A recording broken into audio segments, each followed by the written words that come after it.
My students often ask me, what is sociology? And I tell them it's the study of the way in which human beings are shaped by things that they don't see. And they say, so how can I be a sociologist? How can I understand those invisible forces? And I say, empathy. Start with empathy. It all begins with empathy. Take yourself out of your shoes, put yourself into the shoes of another person. Here, I'll give you an example. So I imagine my life if 100 years ago, China had been the most powerful nation in the world, and they came to the United States in search of coal. And they found it, and in fact, they found lots of it right here. And pretty soon, they began shipping that coal ton by ton, rail car by rail car, boatload by boatload, back to China and elsewhere around the world. And they got fabulously wealthy in doing so. And they built beautiful cities, all powered on that coal. And back here in the United States, back here, we saw economic despair, deprivation. This is what I saw, right? I saw people struggling to get by, not knowing what was what and what was next. And then I asked myself the question. I say, how is it possible that we could be so poor here in the United States? Because the coal is such a wealthy resource, it's so much money. And I realized because the Chinese ingratiated themselves with a small ruling class here in the United States who stole all of that money and all of that wealth for themselves. And the rest of us, the vast majority of us, struggle to get by. And the Chinese gave this small ruling elite loads of military weapons and sophisticated technology in order to ensure that people like me would not speak out against this relationship. Does this sound familiar? And they did things like train Americans to help protect the coal, right?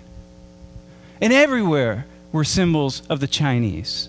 Everywhere, a constant reminder. And back in China, what do they say in China? Nothing. They don't talk about us. They don't talk about the coal. If you ask them, they'll say, well, you know, the coal, we need the coal. I mean, come on. I'm not going to turn down my thermostat. You can't expect that, right? And so I get angry and I get pissed, as do lots of average people, and we fight back. And it gets really ugly. And the Chinese respond in a very ugly way. And before we know it, they've sent in the tanks and they sent in the troops. And lots of people are dying. And it's a very, very difficult situation. So, can you feel me?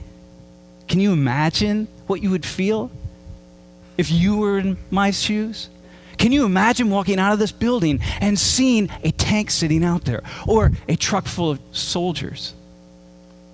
And just imagine what you would feel, because you know why they're here. And you know what they're doing here. And you just feel the anger and you feel the fear. Okay? If you can, that's empathy. That's empathy. You've left your shoes and you've stood in mine. And you feel that. Okay, so that's the warm-up. That's the warm-up. Now we're going to have the real radical experiment. And so for the remainder of my talk, what I want you to do is put yourselves in the shoes of an ordinary Arab Muslim living in the Middle East, in particular in Iraq. Okay? And so to help you, perhaps you're a member of this middle-class family in Baghdad, and what you want is the best for your kids. You want your kids to have a better life. And you watch the news. You pay attention, you read the newspaper, you go down to the coffee shop with your friends, and you read the newspapers from around the world, and sometimes you even watch satellite, CNN, from the United States, so you have a sense of what the Americans are thinking. But really, you just want a better life for yourself. That's what you want. You're Arab Muslim living in Iraq. You want a better life for yourself. So here, let me help you. Let me help you with some things that you might be thinking. Number one, this incursion into your land, these past 20 years and before, the reason anyone's interested in your land, in particular the United States, it's oil. Come on, it's all about oil. You know that. Everybody knows that. People here back in the United States know it's about oil, right? It's because somebody else has a design for your resource. It's your resource. It's not somebody else's, right? It's your land, It's your resource. Somebody else has a design for it. And you know why they have a design? You know why they have their eyes set on it? Because they have an entire economic system that's dependent on that oil. Foreign oil. Oil from other parts of the world that they don't own. Right? And what else do you think about these people? Well, the Americans, they're rich. Come on, they live in big houses. They have big cars. They all have blonde hair, blue eyes. They're happy. You think that. It's not true, of course, but that's the media impression. That's like what you get, right? And they have big cities. And the cities are all dependent on oil. Right? And back home, what do you see? Poverty, despair, struggle. Look, you don't live in a wealthy country. I mean, you know, this is Iraq. Right? You don't live in, this is what you see. You see people struggling to get by. I mean, it's not easy. You see a lot of poverty, and you feel something about this. These people have designs for your resource, and this is what you see. It doesn't feel good. But here, a couple other things, right? Something else you see that you talk about. Americans don't talk about this, but you do. There's this thing, this militarization of the world, and it's centered right in the United States. And the United States is responsible for almost 1/2 of the world's military spending. 4% of the world's population, and you feel it. You see it every day. It's part of your life. And you talk about it. With your friends, you read about it. Right? And back when Saddam Hussein was in power, the Americans didn't care about his crimes. When he was gassing the Kurds and gassing Iran, they didn't care about it. When oil was at stake, somehow, suddenly, things mattered. Right? And what you see, something else, the United States, the hub of democracy around the world, they don't seem to really be supporting democratic countries all around the world. There are a lot of countries, oil-producing countries, that aren't very democratic, but supported by the United States. It's odd. Oh, these incursions. Here, let me help you. These incursions, these 2 wars, the 10 years of sanctions, the 8 years of occupation, the insurgency that's been unleashed on your people, the tens of thousands, the hundreds of thousands of civilian deaths, all because of oil. You can't help but think that. You talk about it. It's in the forefront of your mind always. You say, how is that possible? Come on, right? And this man, he's every man.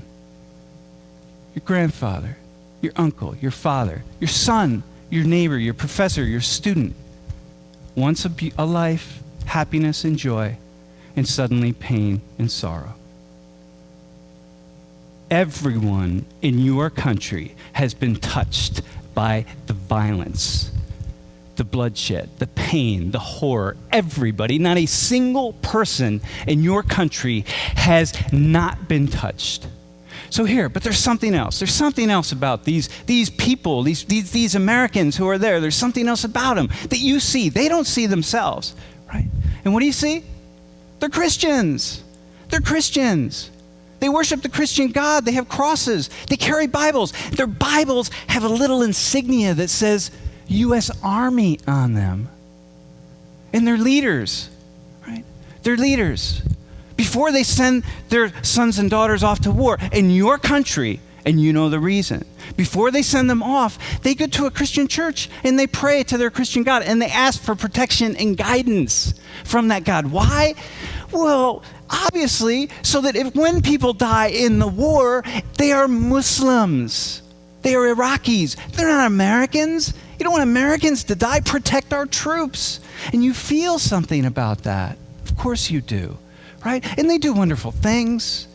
Beautiful humanitarian things. But these humanitarians, I mean, because these people, they're there. You know, you read about it, you hear about it. They're there to build schools and help people, and that's what they want to do. They do wonderful things, but they also do the bad things, and you can't tell the difference.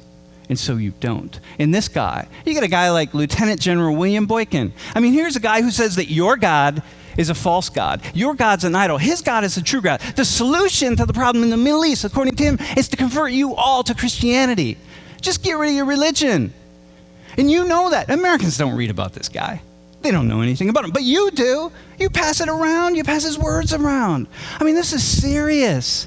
You're afraid. He was one of the leading commanders in the second invasion of Iraq, and you're thinking, my God, if this guy is saying that, then all the soldiers must be saying that.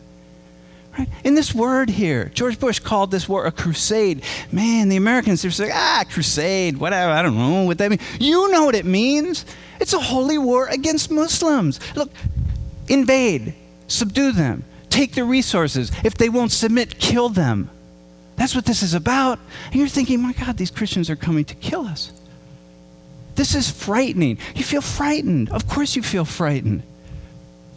Right? Of course you feel frightened. Why wouldn't you feel frightened? And this man, Terry Jones, I mean, here's a guy who wants to burn Korans, right? And Americans, he's a knucklehead. He's a former hotel manager. He's got 36 members of his church. They laugh him off. You don't laugh him off. Because in the context of everything else, all the pieces fit. I mean, of course, this is how Americans think. And so people all over the Middle East, not just in your country, are protesting. Like he wants to burn Korans, our holy book. These Christians, who are these Christians? They're so evil. They're so mean. I mean, this is what they're about. This is what you're thinking as an Arab Muslim, as an Iraqi. Of course you're going to think this. Can you not think this? And then your cousin says, hey, cuz, check out this website. You got to see this this Bible boot camp. These Christians are nuts. They're training their little kids to be soldiers for Jesus. And they take these little kids and they run them through these things. They teach them how to say, sir, yes, sir, and things like grenade toss and weapons, care, and maintenance. And go to the website. It says U.S. Army right on it. I mean, these Christians, they're nuts. How would they do this to their little kids? And you're reading this website, and of course, Christians back in the United States, or anybody says, this is some little tiny church in the middle of nowhere. You don't know that. For you, this is like all Christians. Like it's all over the web, Bible boot camp. And look at this. They even teach their kids. They train them in the same way the U.S. Marines train. Isn't that interesting? And it scares you, and it frightens you. So these guys, you see them? You see, Sam Richards, I know who these guys are. They're my students, my friends. I mean, I know what they're thinking. You don't know. When you see them, there's something else, right? There's something else. That's what they are to you. We don't see it that way in the United States, but you see it that way, right? So here, of course, you got it wrong. You're generalizing. It's wrong. You don't understand the Americans. It's not a Christian invasion. We're not just there for oil. We're there for lots of reasons. I mean, you have it wrong. You missed it. And of course, most of you don't support the insurgency. You don't support killing Americans.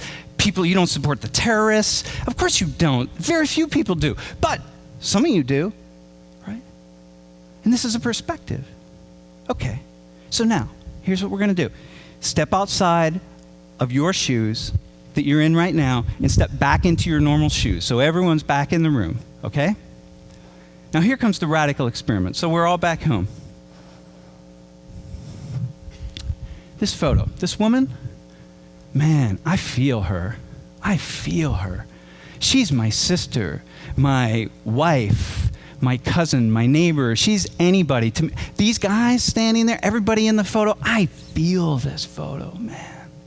Okay, so here's what I want you to do. Let's go back to my first example of the Chinese. Okay, so I want you to go there. So it's all about coal, and the Chinese are here in the United States. And what I want you to do is picture her as a Chinese woman receiving a Chinese flag because her loved one has died in America in the coal uprising. And the soldiers are Chinese, and everybody else is Chinese. Okay? As an American, how do you feel about this picture? What do you think about that scene? Okay, try this. Bring it back. This is the scene here. It's an American soldiers, American woman who lost her loved one in the Middle East, in Iraq or Afghanistan. Okay? Now, put yourself in the shoes. Go back to the shoes of an Arab Muslim living in Iraq. What are you feeling and thinking about this photo, about this woman?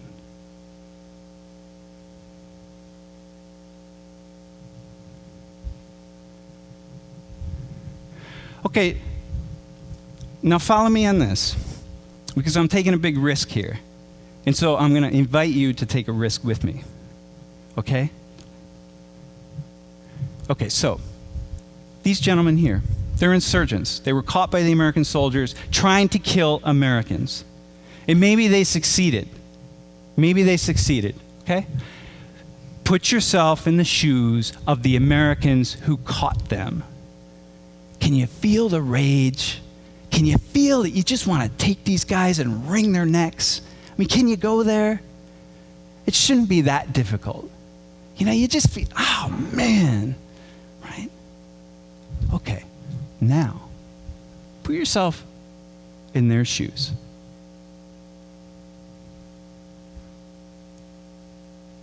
Are they brutal killers or patriotic defenders?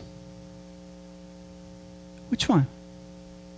Can you feel their anger, their fear, their rage at what has happened in their country? Can you imagine that maybe one of them in the morning bent down to their child and hugged their child and said, "Dear, I'll be back later.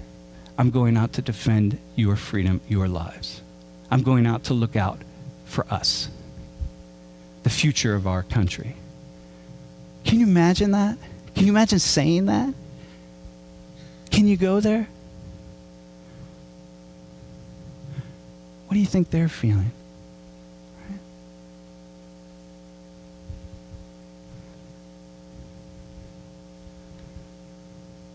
You see, that's empathy, right? It's also understanding. Now, you might ask, okay, Sam, so why do you do this sort of thing? Like, why would you use this example of all examples? And I say, because you're allowed to hate these people, right? You're allowed to, just hate them with every fiber of your being. And if I can get you to step into their shoes and walk an inch, one tiny inch, then imagine the kind of sociological analysis that you can do in all other aspects of your life. You can walk a mile when it comes to understanding why that person's driving 40 miles per hour in the passing lane, or your teenage son, or your neighbor who annoys you by cutting his lawn on Sunday mornings, whatever it is. You can go so far. And this is what I tell my students. Step outside of your tiny little world. Step inside of the tiny little world of somebody else. And then do it again, and do it again, and do it again. And suddenly, all these tiny little worlds, they come together in this complex web, and they build a big, complex world. And suddenly, without realizing it, you're seeing the world differently. Everything has changed. Everything in your life has changed. And that's, of course, what this is about. Attend to other lives, other visions. Listen to other people, enlighten ourselves. And so what I will say here is, I'm not saying that I support the terrorists in Iraq, but as a sociologist, what I am saying is, I understand. And now perhaps you do too. Thank you.